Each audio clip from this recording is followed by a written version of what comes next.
The only story you need to write is the one that you're inspired to do. Let's take a look now at the moment at who's out there and who needs support. Michael E. Daly is the author of 3 books. He is also a radio broadcaster and an international speaker. In his latest book, Showing Your True Colors, he shares 14 remarkable, inspiring stories of people who figured out why they were born and learned to live their truth, and shows you how you can too.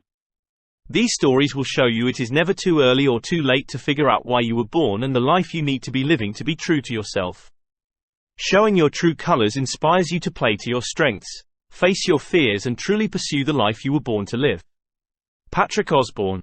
Patrick was born on Lower Gardiner Street in the heart of Dublin City in 1971. He attended primary and secondary school at St. Paul's on North Brunswick Street before qualifying as an amenity horticulturist from the National Botanic Gardens, Glasnevin, Dublin in 1992. His first book is called Baxter's Boys. Baxter's Boys is a black comedy set in Dublin. Davy Byrne is a part-time courier and full-time petty thief who plays for the dysfunctional football team, Sporting Les Behens. His best friend and teammate, Fran Riley, is an unemployed single father battling to keep custody of his young daughter. Another teammate, Mick Young, the posh lad with the killer looks, is doing his best to avoid homelessness while hiding a dark secret at the same time. His second book, When Your Number Is Up, is on sale in Chapters Bookshop on Parnell Street in the heart of the inner city where he grew up, to Alan Hanna's Bookshop, Rathmines, and to Centra, Cabra West. Tommy Hanrahan and Ralph Turner, Is There Mercy for Me?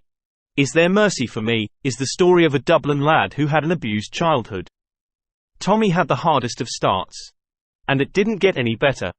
Guns, gangs and drugs became the center points of a life rapidly falling apart. Then there was the bullet. From point-blank range. Not many people die and come back. Not many get a second chance. But Tommy did.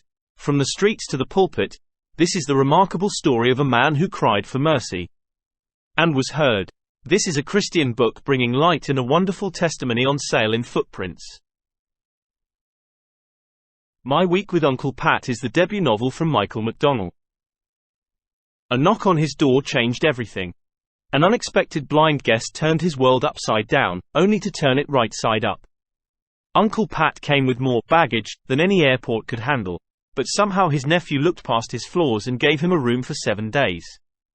What followed was a week like none other, one that made his nephew laugh and cry like he hadn't done since he was a child. It took a blind person to show him his gifts, and perhaps it will take a blind person to show you yours. The book has received lots of wonderful reviews. It's such a powerful piece of writing that leaves tears of insight into everything that matters most. That was a real honor. It was wonderful. I loved it. I wish I could have met Uncle Pat. What a character. Inspiring. Steptoe and Son comes to mind in this story. George Fitzgerald, former boxing champion, an award-winning artist, producer, director, broadcaster and member of the hit 90s band the D11 Runners, brings yet again a wonderful, well-written story. Frankie's Little Miss Madser, the sequel to The Promise Maker, third in the Ashley Brown series. The book follows the life of Frankie Smith in this coming-of-age Dublin tenement story. The Promise Maker was described as Dickensian, and just like that, Frankie's Little Miss Madser is full of wonderful villains from notable characters like Whacker Bungalow, Codswallop, and Mary Apple Jaws. Not forgetting Rosie, Frankie's Little Miss Madser.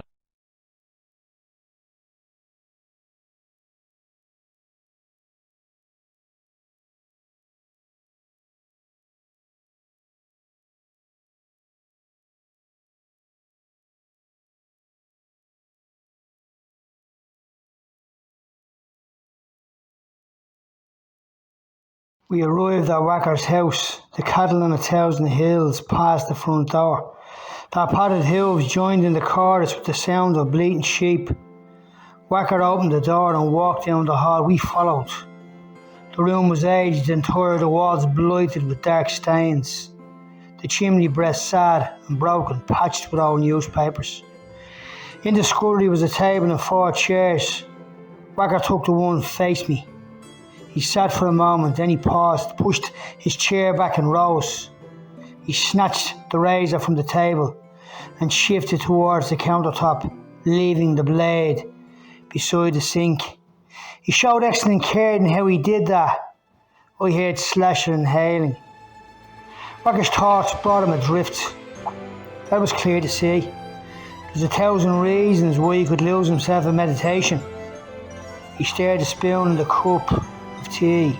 He stirred it again, adding boiling water, the tea leaves, the water, the sup of milk, the smell, a builder's delight on an unfriendly day. Wacker was a street fighter, murderer, thief, loud in word and deed. The hardest man to walk our streets, the people said. He would shuffle one way and disappear another.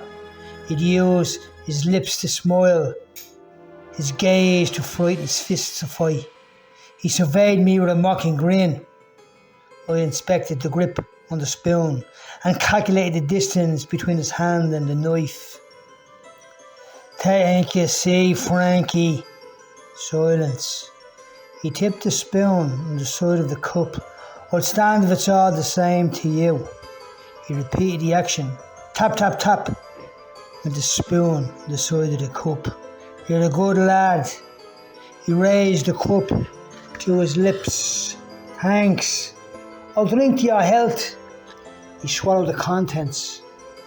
Pouring another cup of tea, he spilled some of it on a saucer. He blew the edge, and when he was happy, it wasn't too hot, he sipped it. I heard you're handy, same as your outfit. Proper scrapper was Paddy. Give anyone a knock for the price of a pint.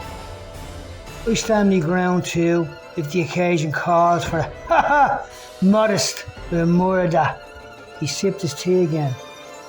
Slasher hadn't moved. He was standing a few inches to my right.